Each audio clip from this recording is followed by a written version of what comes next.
Hello, everyone. Welcome back to E20 Zone TV, late night edition of Have Your Say. And I am joined by Lucas, all the way from the US of A. Lucas, how are you doing, brother? We are all good over here on my side, just enjoying all the positive news to come out. It's a bit weird this summer. Normally, this summer's no different than any other, being linked to like 50 Every plus player on players. every But player on the planet. but it seems like this summer has definitely been the one that like we're linked with still a bunch of players, but a lot more, in my opinion, reliable sources. And it's, in my opinion, making it a very exciting first 2 weeks of the window. I've got to admit, like, when I see the rumour earlier on about Danjuma, I was quite shocked, really. If I'm honest, to see that one coming out of the blue. But I'm going to start off with Areola. He is a done deal by the sounds of it. And 5 years. What's your reaction to signing him? I'm very happy about it. 2 signings in June is a great way to start off the window, in my opinion. And I'm not really worried about there's some I've seen some different places saying that Areola would still be competing for the number one spot, and I'm not worried about that really, because I think we all know, because there was a report like way earlier in the season when Lucas Fabianski extended his deal that he basically knew that next season he would be reduced to the number 2 if Areola re-signed. And I haven't seen a lot of that out there. I've just been seeing that he'll be competing, but I'm more than positive that Areola will be locking down the number 1 for us next season. I'm very happy about it. I mean, the guy's been on loan 6 times in the last 9 years, and I'm pleasantly happy for him that he's finally going to have himself a club. Well, for me, Areola has to be number 1. There's no Fabianski anymore. That's got to go out the window now. Like, please, can we get in the real world with some of the fan base who say Fabianski's got to be in because of loyalty? I'm sorry, but loyalty goes out the window when you want to try and win something at this club. Do you know what I mean? Yeah. But it's one of them ones, really. It's, for me, I think it's a great signing. 5 years with this man tied down. He will be France's number 1 goalkeeper. And basically, I look at him as the next level. When you look at Roberto, that's not even Sunday league standard, mate. That's getting drunk on a Friday night and going to have a game of football standard. That is, mate. Right. And then you got Fabianski, who's been decent to a point, and now we need an upgrade. And Areola's the man. He just seems to always play his best when there's competition, which is unfortunate. But I think Areola, I don't think he would have come back if he knew that the number 1 job is his, unless again Fabianski plays out of his skin, which I mean he still can do, but I think Areola has definitely been made a promise or two. And let's be honest, if he hasn't been loaned out so many times and got consistent playing time, I really do think this guy is on the cusp of being a world-class keeper. I really do. I think he's absolutely excellent, mate. I remember having debates on YouTube last year talking about Areola, and people were saying about Sam Johnson, and I was thinking, you got Areola, who's played for PSG, Real Madrid, and you got Sam Johnson, who's played for Aston Villa and Doncaster. It's not exactly you've got to get in the real world with talent. And some people were like, "No, Sam Johnson." I don't see it myself. Scott answer this question, Lucas. Yeah, can you talk a little bit about Manchester United tonight, please? I would do, mate, but this is a West Ham channel, bruv. And Man United's, apart from them trying to take Declan Rice, I've got nothing really else to say, mate, I'm afraid. So, sorry about that. What else we got here? Let's have a look. Let's go to Nick. My ideal signings after Areola: Danjuma, Hickey, El Nesri, Gallagher, and maybe Sarr. Now I've seen us been linked with 4 wingers over the last few days, Yeah. Lucas. Like, what is going on there? You got Keenan as Potter, Saar, Danjuma, Lingard's come back up again out of completely nowhere. I don't know what to say about the Lingard situation, mate. Like, because last night it was blowing up, and I was like, "Oh my god!" Like, I can't go on this channel again and start speaking about Poxy Jesse Lingard every time. Do you know what I'm saying? Yeah, I know. What did you think last night?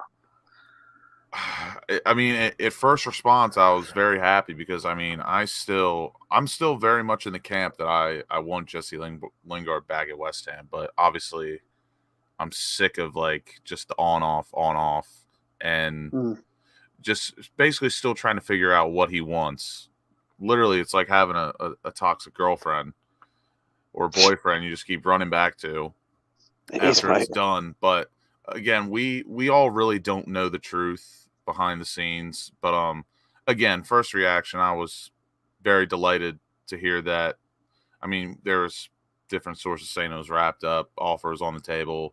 I was just happy to see that there was maybe another reconsideration of coming back, but yeah, nothing but excitement for me. I still do want him back. I can't lie because, again, as I said before, do I think he'll replicate the form that he had when he came on loan? No, but I think he still can have that impact that he had. Well, you like betting odds, yeah, and I do and all. And 2 days ago, I think it was, I put up on my Twitter feed that he was 2-1 to join West Ham United Football Club. Last night, that went into 4-9. So it's been back. So it's been backed in massively. So it's a massive drop on the odds there. Make it what you see it, like sort of thing. Like if you go by the odds or you go by the bookies, but the bookies are very rarely wrong. For me, I've heard through someone who I sort of trust, and I'm not afraid to say it on there because he's as good as gold with me. Yeah, they've turned around and said to me, he's looking at what signings West Ham are looking at before signing for West Ham. That's the sort of inkling I've been getting from the person I spoke to. And it does make a lot of sense when you keep being linked with all these players like, all the time, like your Broges, your Sars, these sort of top end. Because Sarr is a good player. Forget he played for Watford; he's still a top end player.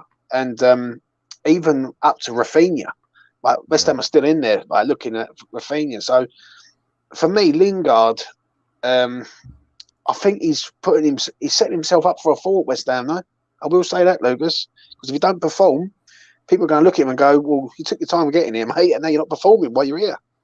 Yeah, and, it's just a crazy saga that, like, I can't – my heart wants it to end, but, like, I can't lie to you. It is it's entertaining to sit back and just watch everyone on Twitter. Like me, I'm definitely one of the people I entice the news. I'm posting videos, photos, like, every chance I get when I hear Lingard news.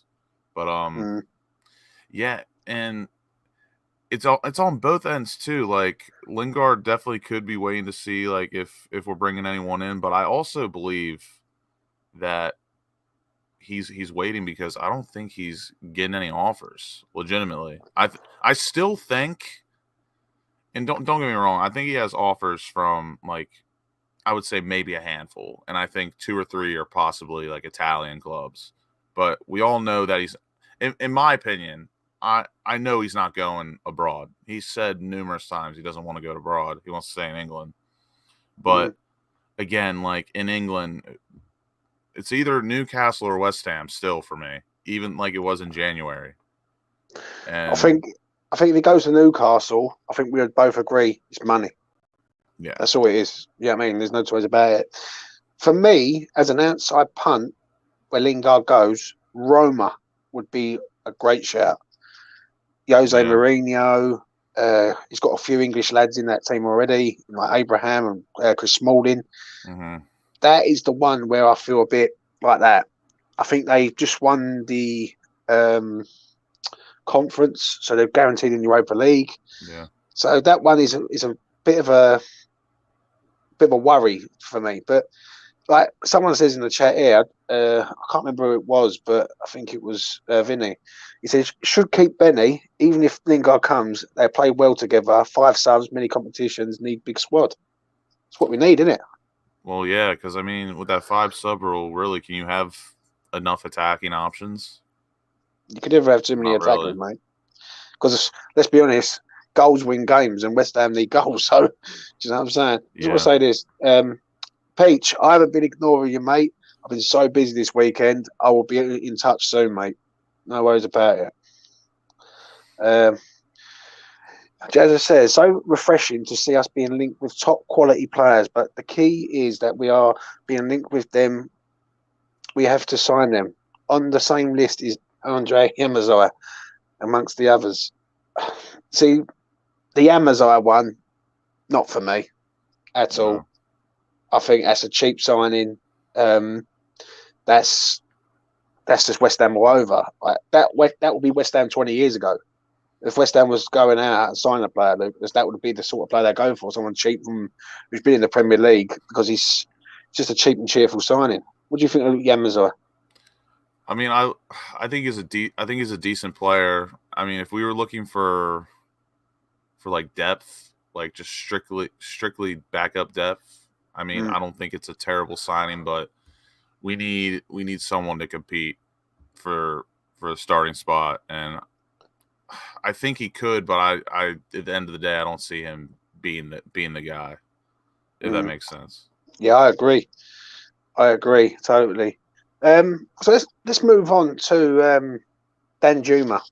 Now I see a tweet that you put up, and you said saying along the lines. Let me get this right. You said if that's Moyes' man, I will back it, but he's not really for you, or something like that. You said, is that what it was? He's not for me personally. Yeah, I think he's a tidy player, mate. I think West Ham missed a boat at Bournemouth to allow him to go to Villarreal the first time. Now, for me, he was a good player for Bournemouth. I've got to be honest. I thought he was. He killed it in the Championship. Absolutely killed it. But yet again, it's like. But even in Champions League, I was watching him in games in Champions League. I was thinking, why didn't West Ham sign this geezer? Do you know what I mean? Like, what was like? He wanted to play in Premier League. I think Bournemouth had just got relegated. I think it was. And West Ham let him go to like Villarreal for something like 18 million, I think it was. Something stupid. Do you know what I'm saying? Mm-hmm. So why are you not a fan of Danjuma, man? He had 14. I mean, while it's not a lot, I mean it's more than a handful, but no goal contributions in the Premier League when they got promoted, and 14 appearances, not really eye-catching at all. I mean, like I said, he did kill it in the Championship, and he did do well at Villarreal in all competitions. But for me, I always go back to like Premier League proven. Has he done it? Can he do it? I mean, the jury's still out. I feel the same way about En-Nesyri as I do Danjuma, really. It's just like playing in the Premier League. Can he do it? I don't know. I don't know about that Premier League proven. I think me and you, Mitch, discussed it the other day, and we turned around and said, like, always Premier League proven stuff. Like when you look at Souček and Kafal, when they come over, they weren't Premier League proven. Look what they've done in. Do you see what I'm saying? I think it's worth the risk. And another big thing is, I mean, for the money that we're linked to him for, that is a lot of money. And me personally, I think someone like Lucas Ocampos would be a way better signing for the value. Yeah, I agree with you. Do I think 100%. Lucas Ocampos is better than Danjuma necessarily? Probably not. I don't think Danjuma is levels above Lucas Ocampos, but I mean, if Lucas Ocampos for 20 million euros or 20 million pounds, whatever it is, compared to, let's say, Danjuma, well, what is it being linked to? Like 48 million pounds? I don't think it's 48. I think it's 37. I think it was that I saw. I will go through the chat in a minute and have a look. But I'd still take Lucas Ocampos for 20 million euros or pounds. I think that's a way smarter move. Is the worry though, Lucas? Yeah. Now I'm going to ask this in the chat. I'm going to try and get through everyone's comment. I'm a bit behind on the comments in a minute. But is it a worry that West Ham are being linked with so many wingers that there's no striker coming at West Ham? Because I'm seeing winger after winger after winger. I mean, me and you discussed this about 5 weeks ago. I remember the show that we done. And I said to you, don't be surprised if West Ham go out go and sign 2 or 3 wingers and try and convert one of them into a striker?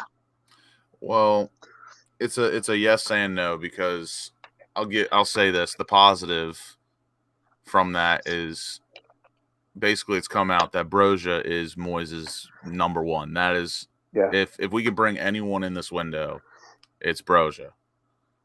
But again, it's worrying because we might not have a plan B if we don't get Broja. Like, I don't know if Moyes has anyone else he'd take, which would be the same thing that's happened in multiple windows. And yeah, it is a bit worrying, just because, I mean, if we don't get Broja, we're just stuck in the same situation again and again and again. And it's more than tiresome by now, because we just desperately, at bare minimum, need depth at striker. So, yeah. I think if he don't get a striker at his club this summer, then what the hell have they been doing for 18 months? But what is going on? And I do find it massively offensive when people say to me, "Yeah, but go for Broja." And I'm thinking, bruv, we've been waiting 18 months for a striker, and you're going to go for an under 23 player in Chelsea's academy. Do you know what I mean?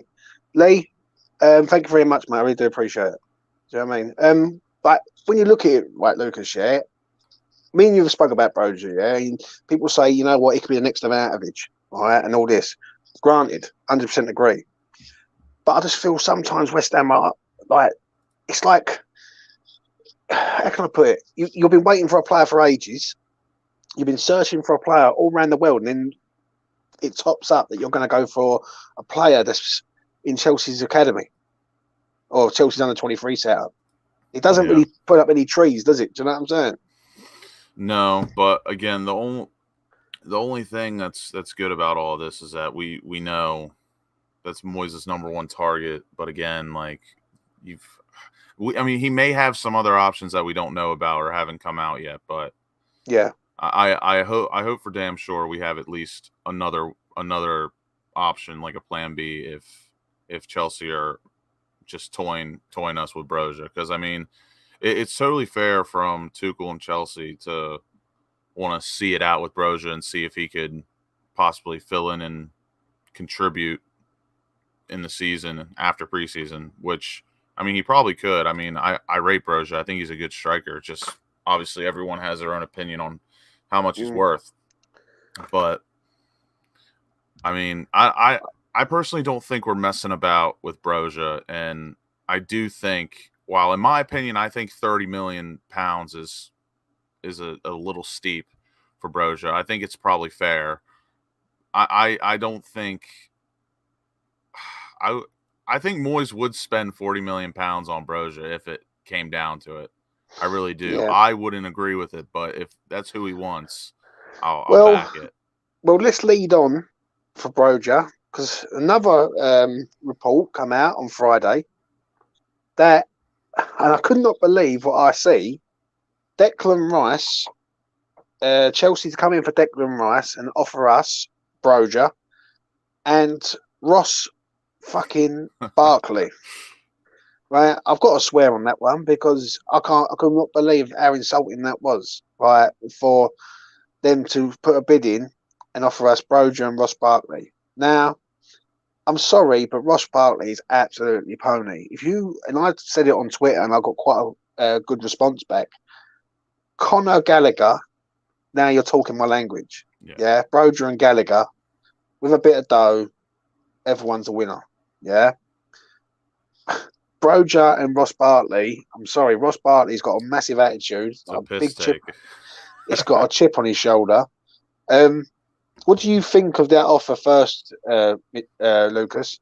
And secondly, is it a worry that Declan's now being touted by them, like, this summer? So the offer itself is definitely a piss take, honestly. I mean, like, in my opinion, I don't necessarily think Ross Barkley's pony, but he is at the level where it's like that's like an absolute joke that you're trying to, like, sell him on to us as, like, reasonable value. You know what I mean? Yeah. Like, the way I think about it is, okay, I think Chelsea's come out and valued Broja from anywhere from 50 to 60 million. Okay, whatever. He's Fair not enough. worth. That's not. But I don't. I know. But this is what I'm saying though. Like, fair enough. He's 20 years old, loads of potential. Like whatever. Fair enough. I mean, but how can we they? value Declan Rice at 150. It's whatever. I can But understand then that. the fact to rate this is what's for me though. But then to rate Ross Barkley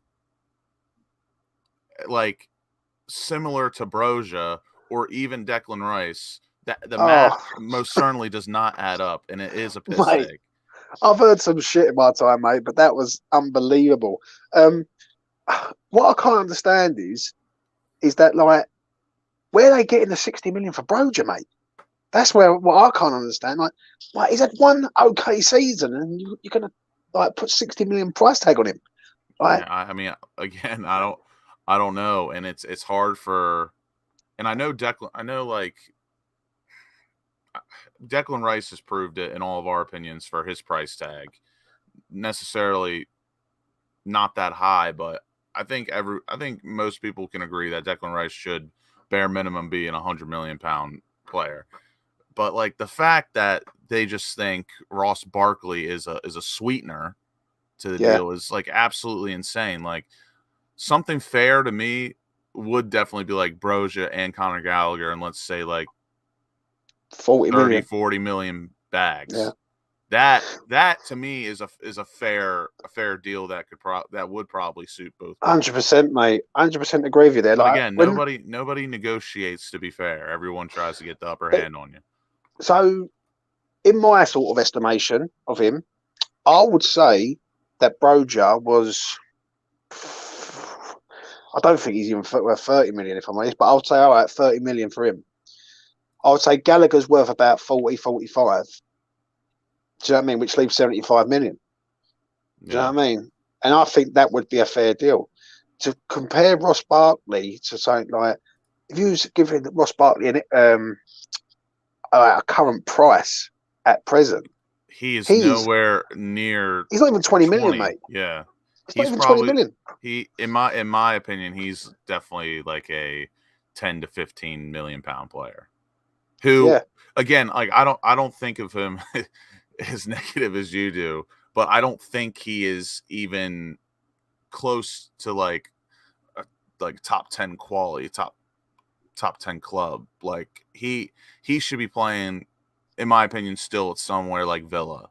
But even now, like no shot he'd play at Villa. He couldn't make it at like Brighton. He wouldn't make it. I don't even think he'd make it at Brentford. Like I don't know.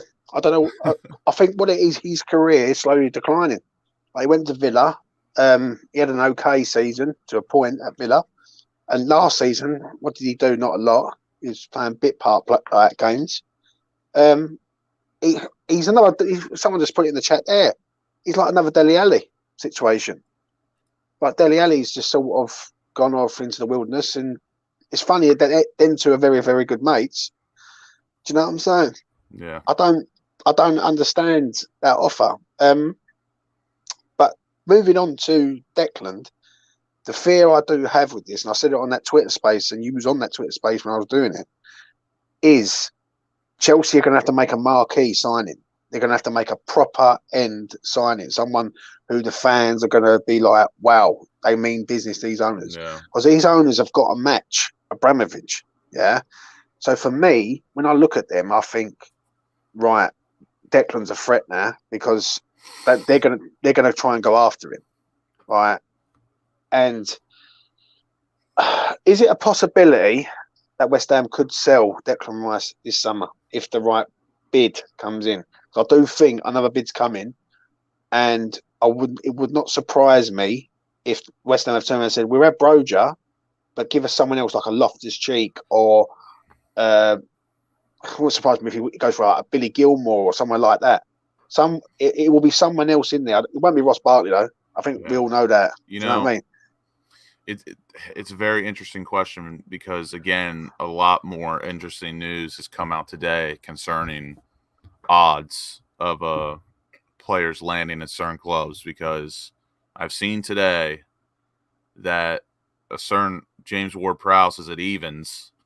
Yeah. to land at West Ham, which again is very interesting, especially given the price tag that Southampton have set. So it does make you wonder a bit, because I mean, say if we sell Souček or Rice, 1,000,000% in this current time, that's who we're going after. If we were to sell Souček or Declan Rice, James Ward-Prowse is the guy who will splash on. What I do fear on that, because West Ham don't spend heavy money, mate. Yeah. Like, for all the years I've watched West Ham, I've seen them do one mental transfer window, and that's with Pellegrini. Right, fair enough. The season that they went to the LS, they did spend, but it was nowhere near. A lot of them players were free transfers and like cheap and cheerful signings. Do you know what I mean? I just fear that West Ham are going to try and get Prowse, and then Declan will go. I think, and then with Declan leaving, this is how I think this is how I think Moyes has planned it in his head.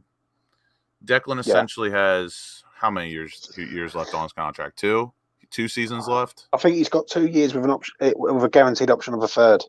So the way I look at it, usually you try to sell your players like 2 seasons before they leave. And the third is like where you set their value at the highest. So what I think Moyes has in his head is that Declan said he isn't. Basically, I think he's guaranteed 1 more season here. But the only way to nick him off us is if you pay us 150 bags.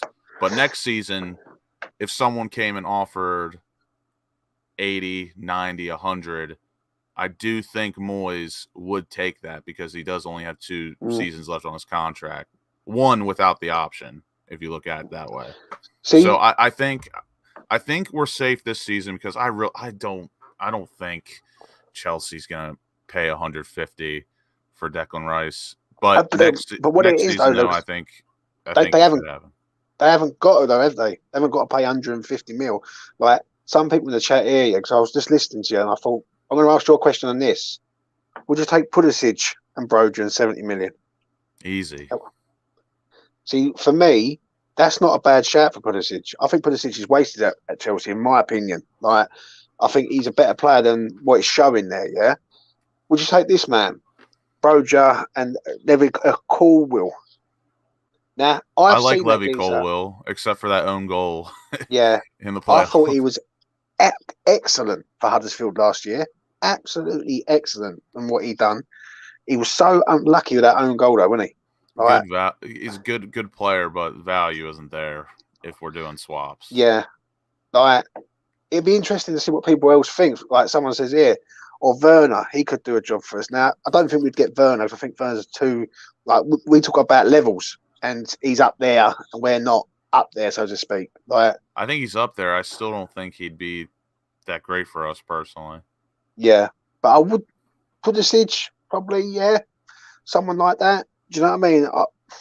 If West Ham said, well, Declan Rice goes, you go and get Pulisic and Broja, get £70 million. That £70 million goes on Ward-Prowse, and then you've got 3 good players, ain't you? Let's be honest. Yeah. Like I said, I just think Moyes has in his head that, Declan has 3 seasons left. He's not going anywhere unless someone meets my evaluation. But next season, with 2 left, I could definitely take like anywhere from 80 to 100. And then, like, say if he makes it to his 3rd year, there's no way we're selling him, because Declan will just probably run it out and have his options to choose from. But I think we're safe for this season. But I'm not going to say I'm scared, but Chelsea's definitely capable of just any random moment be like, okay, here's 150 bags. I think the problem is they know that we need a striker. So Chelsea really can play the game here now. They can go, right, they can use Broja as bait and say, right, we will give you Broja all day long, but your valuation of Declan's going to have to come down to a point. Do you know what I'm saying? So it's a bit of a worry. I see saying Kelce, and I don't know whether this is true or not. And if this is true, I was like absolutely stunned when I read this. Is Michy is it Bashway, Yeah. the Belgian? He's Mhm. always been linked with West Ham, yeah. Chelsea were looking at putting him in with the deal and all. And I was like, mate, you are giving us some right crap. Do you know what I'm saying? Do you know what I mean? If it was me and I could pick the player, someone's just come off the top of my head. Hudson-Odoi would be a player that I would take out of Chelsea, or someone on that sort of bracket. You're not convinced, though, Lucas, obviously, by that face. The way you feel about Ross Barkley is the way I feel about Hudson-Odoi. I don't think he's good at all. I think he's kind of pony, to be honest with you. I think he's a bit of a pace merchant. Yeah. But I mean, again, he's young. He could definitely prove me wrong, and he has potential by definition. But like, I don't know. I don't rate him much. What about Loftus-Cheek? I don't rate him either. And he gets injured all the time. See, Loftus-Cheek, every time that he's played against Declan, he's destroyed Declan, mate. If I'm being honest, I remember 2 years ago, I think it was. It was 2 years ago, 2 seasons ago. He played for Fulham, and he run through Declan, literally like bullied Declan all game. And I'll never forget that game. We drew 0-0 at Craven Cottage in the pandemic, and they had chance after chance after chance after chance to score goals, right? And how the hell we got out of there 0-0, I don't know. Right, that was the time when Bowen and Ben Rama both got subbed on the hour mark, because they were both absolutely shocking. And I think I had Rufus Loftus-Cheek. Yeah, again, he's another one, isn't he? He's another player. He's sitting at Chelsea's team, but he's wasted there because he's not. I mean, let's be honest. There's a lot of people sitting at Chelsea. I'm not joking. I think they tallied everything up last season and the season before, and they said Chelsea legitimately have either almost or 80 first team players, and they had literally like 30 plus out on loan. It's ridiculous. They just hoard players and loan them out, and then if they do well, they give them some sort of shot, and if they don't pan out and they have more than two years on their contract, they just loan them out again. Well, I've got to ask you this. Ryan Fredericks has left the club. He's now joined Bournemouth. Obviously, Wally will be absolutely devastated, probably crying somewhere. Condolences to Wally. Condolences to Wally. What do you think on that, Fredericks going? Are you happy he's gone? No, I wouldn't say happy. I quite liked Ryan Fredericks. I thought he gave us something that no one in our squad had, and that was pace, even if it was only in defense. I mean, I think Ryan Fredericks was a decent player for us, especially when he was called upon in very important, tough moments. Like, I would say he wasn't the greatest when he how do I put this? When he had his chances to start because he was playing well, I don't think he was mustered by any means. But when he was called upon into action in an important time because of injury or substitution, I thought he did quite decent. And he did fill in at left back against Arsenal, that match we lost, but he was arguably man of the match. He was very good. But I think Ryan Fredericks will be missed in some sort of facet, because I thought he was a decent utility player, and he was just a good backup option when we really needed someone to come off because of injury. But like I said, when he got his opportunity to play because he was playing well, he wasn't necessarily all that. I think he was excellent for pace, but he couldn't defend to save his life. Then that was the reason why West Ham, I think, eventually said, you know what, we've got to get rid of him. It's a shame, but I think Harrison Ashby's going to come in next season, which I'm looking forward to. If I don't see Ashby next season, then I'm going to be very upset, because I think he deserves it. I think he's an absolutely phenomenal right back, and even a right wing back. I think he can play both sides, and he can play very well. So I don't know, like with the Fredericks one. Do you know what I mean? Obviously, we've had so much news this week, Lucas. I'm trying to remember it all. Mark Warburton has decided to be the first choice assistant manager, first team coach, isn't it? Like, yeah. Is it? Yeah. Like, what do you make of him? because I think he was an excellent manager at Brentford. I remember him at Brentford. I remember a little bit of him at Rangers, but you can't really take that. You got to take that on face value with Rangers. And he went to QPR, and he's had a bit of. He wasn't really great at QPR from what I sort of saw, but he's obviously said no to management now, and he's been offered a role at West Ham. Yeah, no line from me. I will keep it straight with you. I've never heard of this guy a day in my life.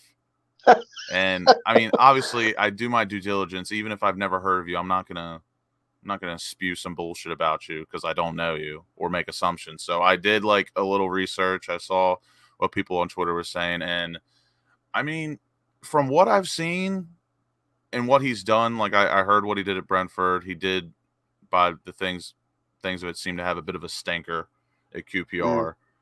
But the one thing I did like about his time at Brentford, he did get him promoted, kept him in the championship for another year, and he left because Brentford and him didn't see eye to eye on how they wanted to progress the club. He wanted to be a manager. They wanted a coach to follow their Moneyball system, and he wasn't really about it. So a guy that sticks to his values, I like it. I love that. And then another thing I saw is that he's very possession minded, and it'd be nice for him to help us improve that because we are absolute shit in possession, or not even shit. We're just like, yeah, I know what you mean. We're just not good in possession, even if it looks like it. What it is, we're very hard. We make it very hard to break teams down in a low block.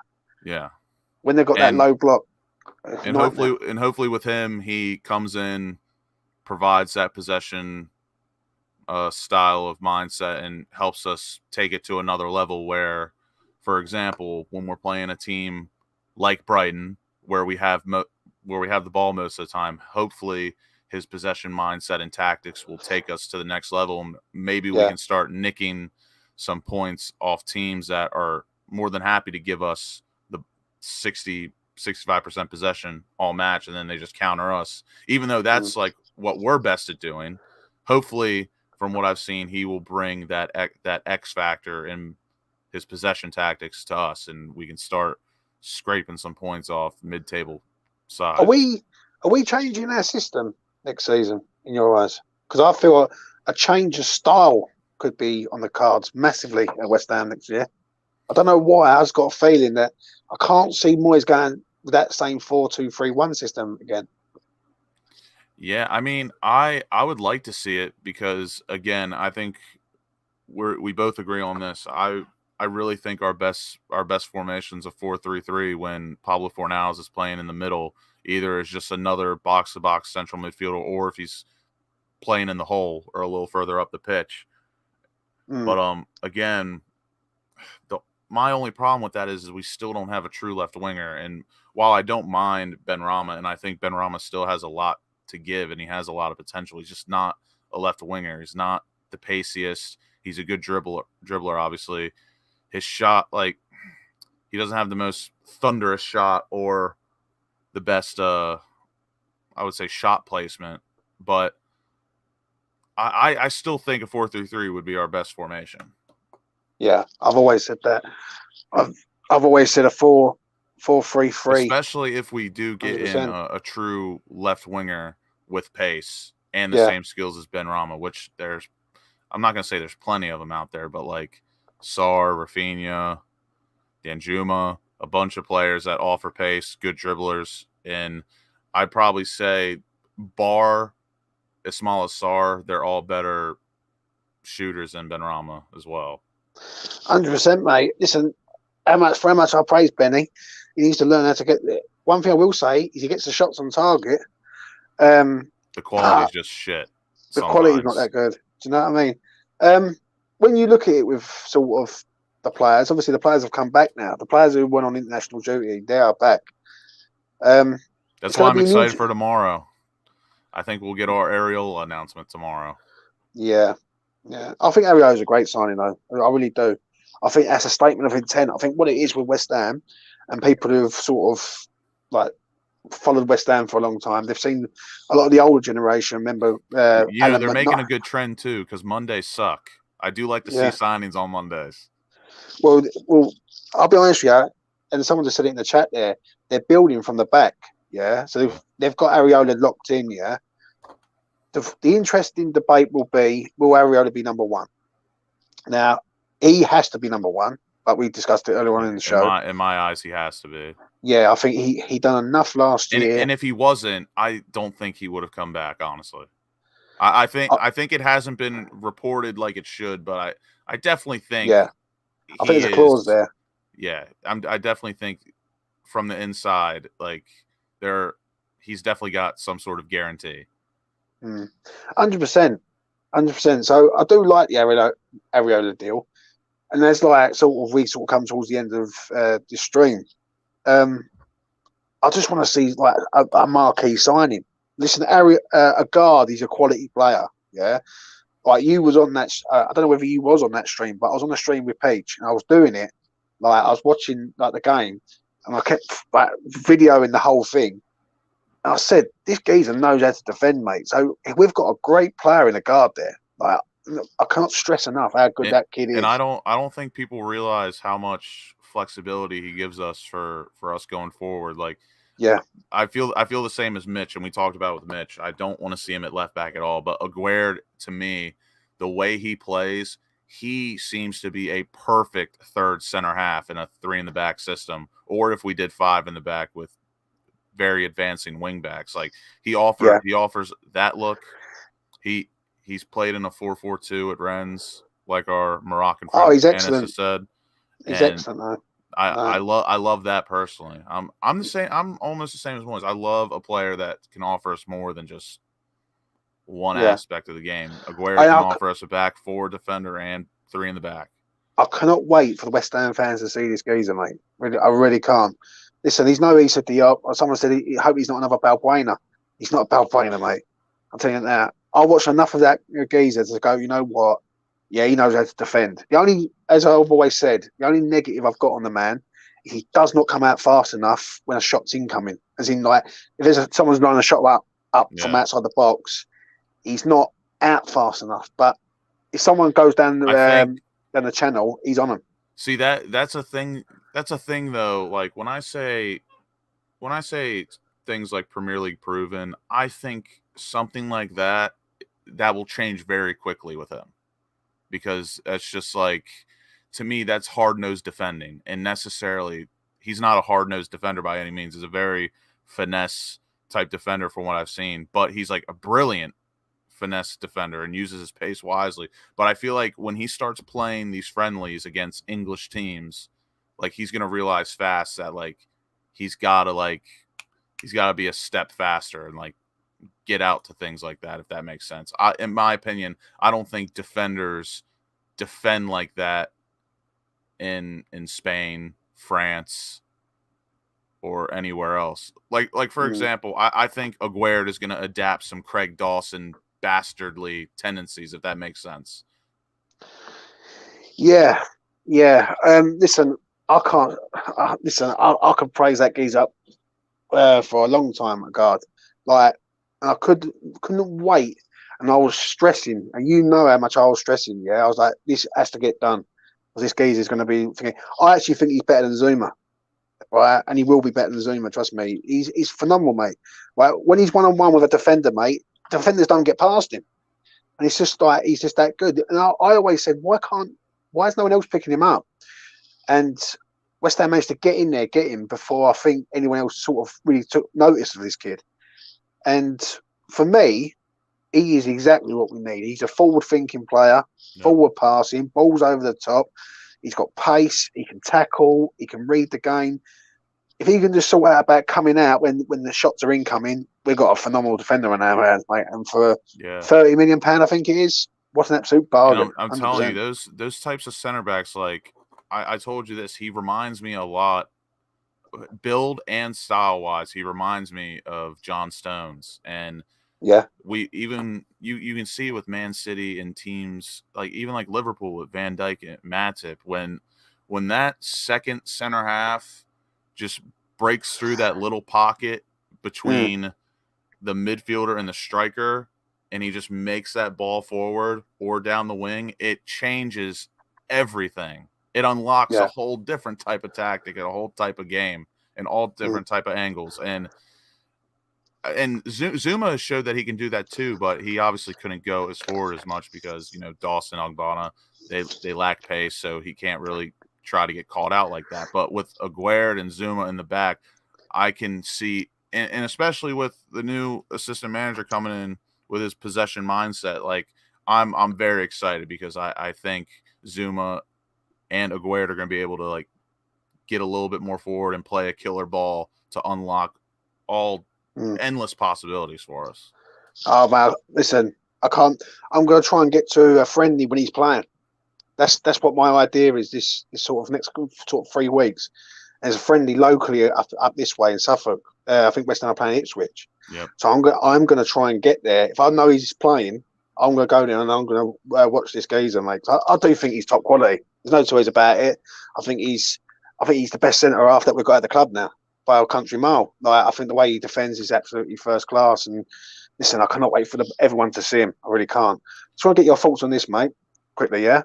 Just seeing Sonny Perkins might be joining Spurs. What do you make of that? Pretty shithouse move if you ask me, but I mean he's a kid, wants to progress his career. It doesn't look like that's going to happen here. All the power to him, but would hurt a bit if he went to Spurs. Can't lie. 100% agree. 100% agree on it. This is a good question. What would you consider a good window in your opinion, Lucas? A good window. What would be if you was rating a window out of 10? Obviously, 10 out of 10 would be like fucking phenomenal players. Yeah. For us, what would you rate for us? I'll try and give a realistic example. So a good window for me would be like anything 8 out of 10 or better. So for me, Aguerd, great signing. Areola, great signing. I'll be honest with you. If we got, it doesn't even have to be Broja. If we just got any sort of backup striker in, that would be like a 7 out of 10 to me on principle. Honestly. What makes it a 10 out of 10 for you? Now I'm going to fire some names at you. Yeah. If I said to you, West Ham, because let's be honest, Agard's done, Areola's done. Yeah. So I said to you, we signed Ward-Prowse, we signed Broja. Yeah. We sign Lingard and we sign a left back. Is that a 10 out of 10 window for you? If we sign Aaron Hickey as our left back, is that a 10 out of 10 window for you? I'm trying to separate my wants and needs to reality because, I mean, realistically, after all you said, we still need a left winger. But to me, that would be a 10 out of 10. Because I think we could still get by without having a true left winger. I mean, we did last year. Depends what system we play, though, doesn't it? Yeah. Really, if we play a 4-3-3, I don't think we need a left winger because we have a left-sided player who just cuts in on the right, or Antonio goes on the left because he's played left before. So yeah, but again, like that doesn't cause any real thinking for the opposition, does it? When you have 2 wingers that are just going to cut in.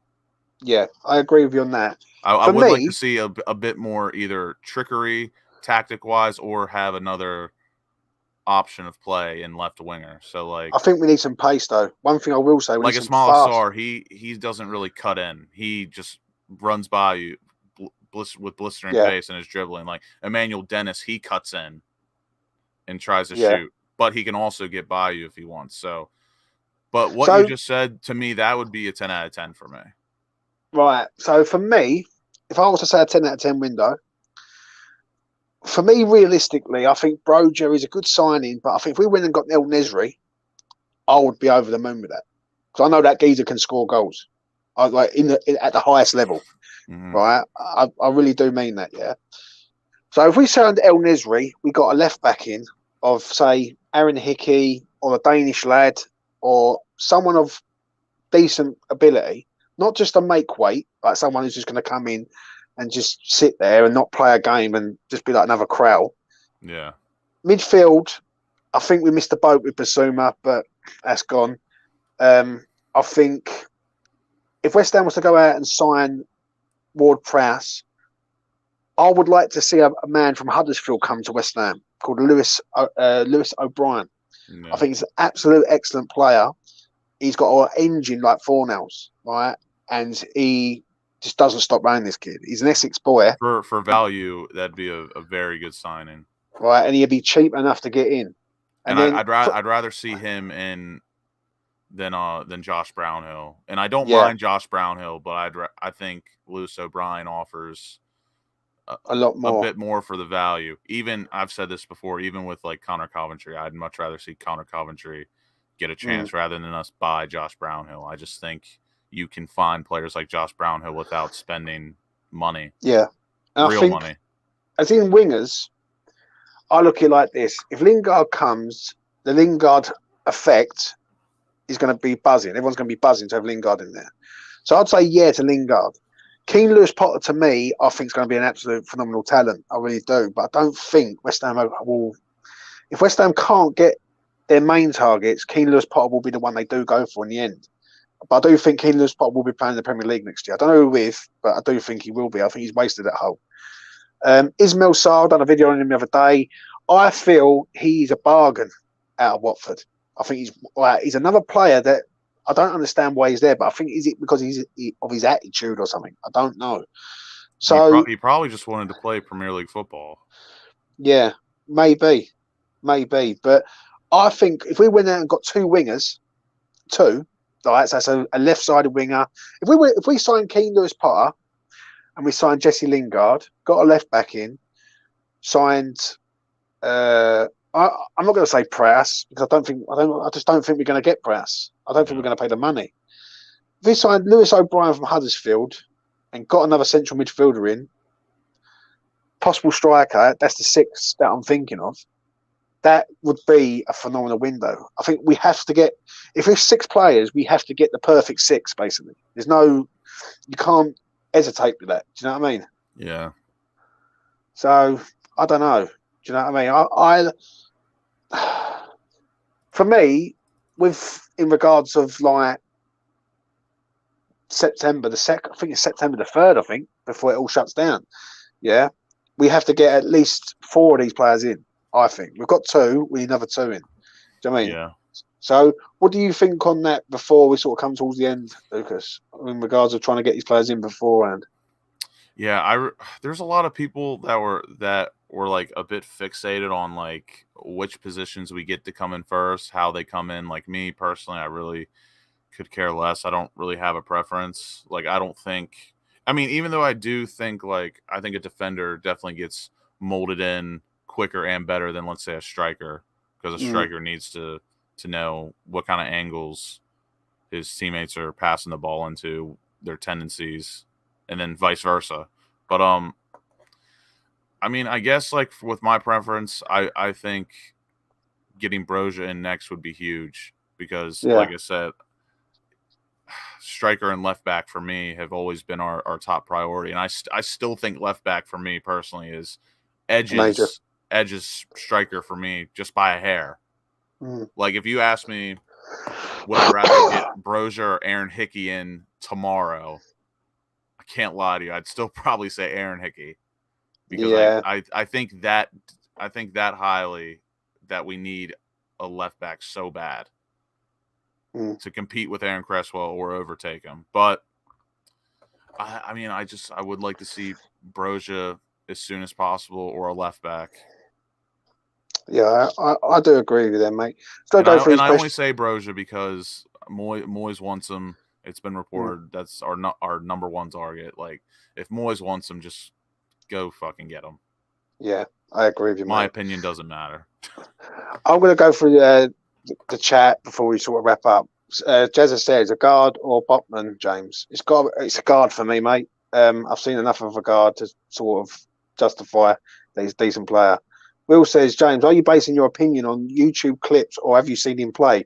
Well, what it is, I watched him play against the USA and I knew that the USA were going to be attacking them quite a lot. So I'm basically watching him, how he defends, how he sort of comes out, how he passes the ball, because I know that USA are going to be more attacking than they are defending, right? So I watched that game from start to finish, and I thought he was absolutely excellent. Forget the scoreline. I thought I was just watching him. I was not watching Morocco. I was watching how he played. And I thought he'd done everything right. And the only thing I sort of picked up on from a guard on that basis is that he just doesn't come out fast enough. Like when shots were coming out, I'm looking at him and I'm thinking, you're just not fast enough to get out. But that can be worked on. Everything else, one-on-one defending, tackling, heading the ball away at corners, he's first to everything. And listen, people can say, oh, that's only one game, James, but it's one game that I've seen. Now, if he does that regularly and you're being touted for big things, let's be honest, Moyes in the centre halves, he knows how to pick up the centre half. Moyes, he's done it for years. And I reckon West Ham have been looking at him. And maybe the Coletta card deal in January, they looked at it and thought, is Coletta card the man, or can we get a guard in the summer? And maybe that's why they pulled the plug on the Coletta card deal.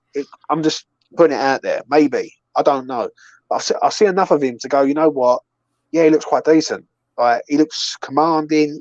He's everything. He looks good. And I think I'd say myself, I've got a good judge of character when it comes to sort of players and look at them and see what sort of talent they've got. So, yeah, I think he's all right, Will, if I'm being honest, man. What else we got here? Do you think this money has come from just last season, or have they accumulated over the last few years?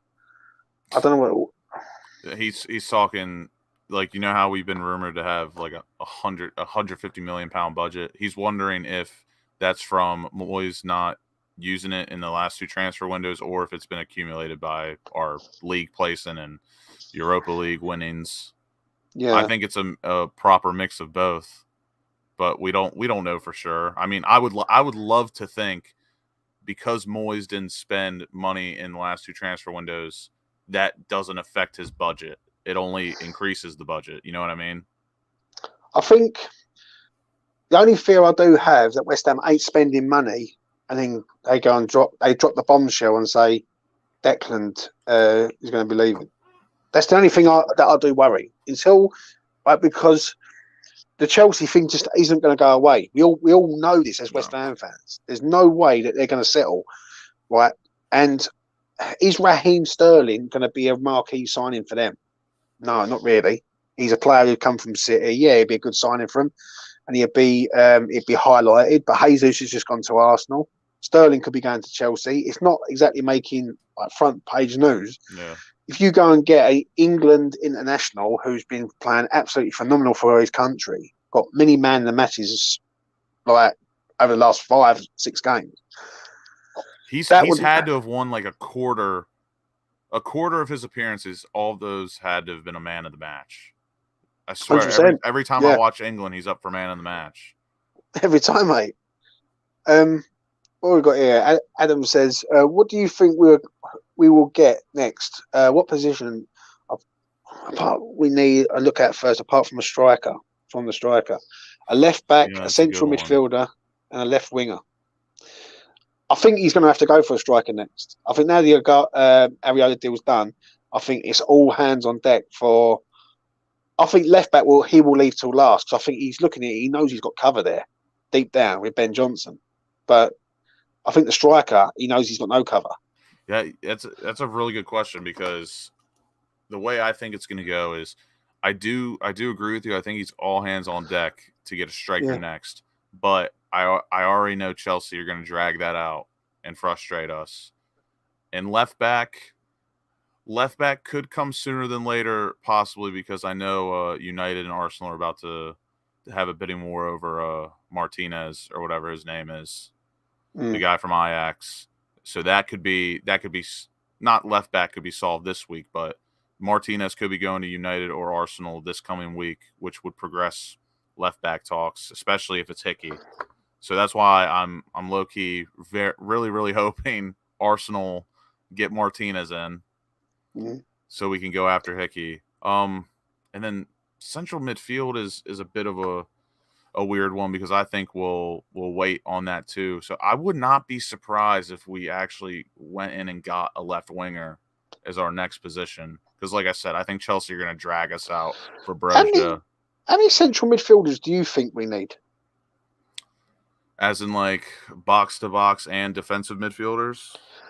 Well, basically, when you look at it, we've got Souček, we've got Rice, and then we've got no one else. Connor Coventry I think. is a player. I mean, I think Lanzini can, from time to time, can do a job as a central midfielder. I know he's an attacking midfielder, but like, Yeah.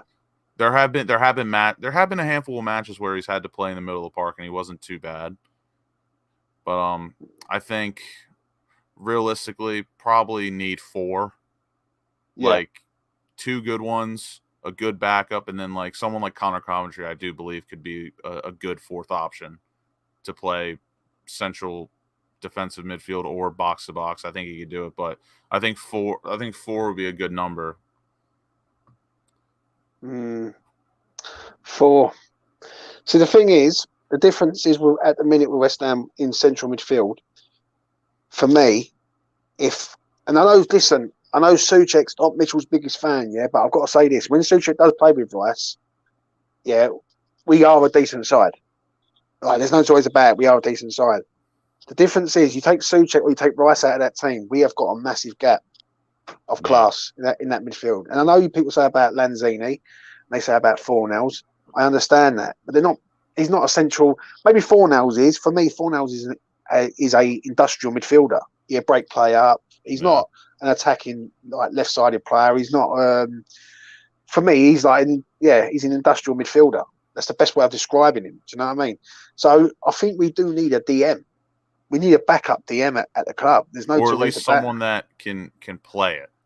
Yeah, like I think if you went and got someone like a Zinchenko, for instance, you've got the best of both there. I think you've got a man who can cover left back if we're absolutely desperate, but preferably he wants to play central midfield. I don't think he's that bad at central midfield, if I'm being honest. I think he's quality.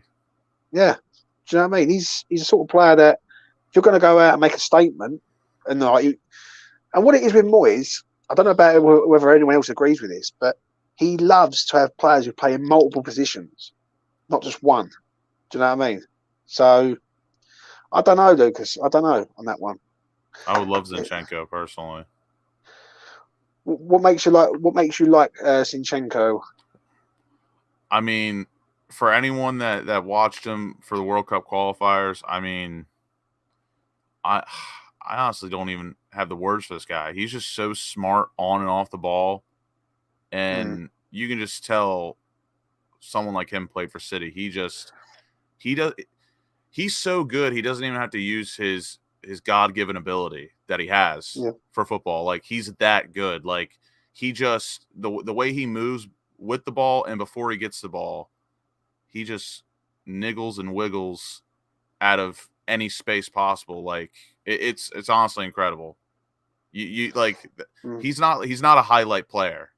Like, you have to watch him to appreciate him. And like I said, the ball will come to him with 2 guys closing down on him, and he'll do just like a ball fake to the left or right before even receiving the ball, and he's just out of there. It's honestly incredible. And he played so good for Ukraine, and he played so good at City because you know the way City play, like they're right back and left back, Cancelo and Walker. They'll like they don't overlap. They like kind of fill into the midfield, and just that is progressed Zinchenko so much. And I said this before, I know he doesn't want to play left back, but I don't think he would mind playing a handful to like 10 matches at left back if we needed him to play there. I just think he wants a promise that he's going to be looked at as a midfielder primarily. Yeah, 100%. Like, I would love him, but the price tag again for me is still like, it's a bit steep. I think the last time I checked, City wanted £40 million, which it's a bit high for me. It's a lot, don't it? Yeah. Jazz says here, does any part of you worry that all these links to Broja, Lingard, Danjuma, Keane, Lewis Potter, Sarr are just to impress us, and we end up signing the cheapest one? I mean, I'll be honest with you. That's a good list to choose from. I mean, even if Keane, Lewis Potter was in anyone's opinion the worst option on that list, I'd be happy with that. I don't know. The only thing I will say is that we've signed 2 players that we've known that we was going to sign. Like, Areola, let's be honest. If we didn't sign Areola, there would have been a massive cry from the crowd and say, "What is going on? He's played excellent last year. You don't need to go and look for another goalkeeper. You've got a good goalkeeper there." The guard deal we was chasing for 5 weeks, Lucas, like 5 long weeks. The only fear I do have is that people say there's no leaks coming out of the club, but there is leaks. It's just that are they going for these players? Out of all them players, if we sign Lingard and one more of them players, I think that's good. I think Lingard and say Danjuma would be absolutely amazing for me.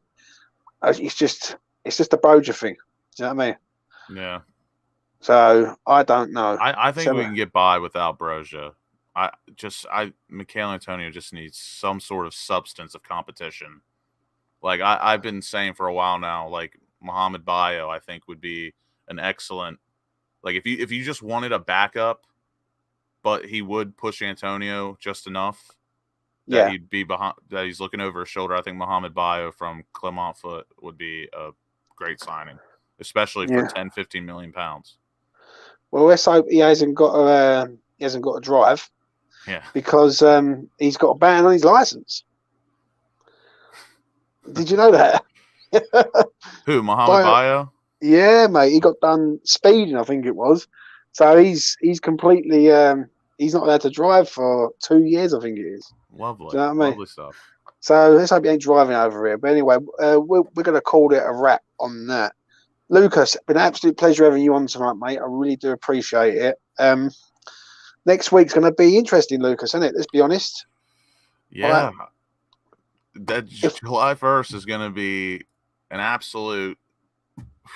That's Friday. Goodness, that weekend is going to be insane. Mm. Are we signing a player every Monday now, Lucas, to the start of the season?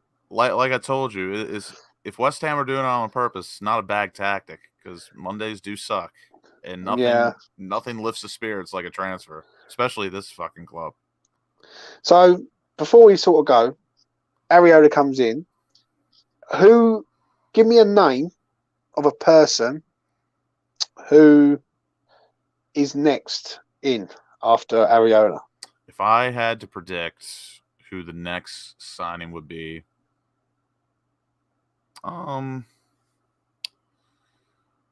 like I said, I don't think it's going to be Broja because I truly do think Chelsea are going to take the mick out of us and just absolutely drag it on.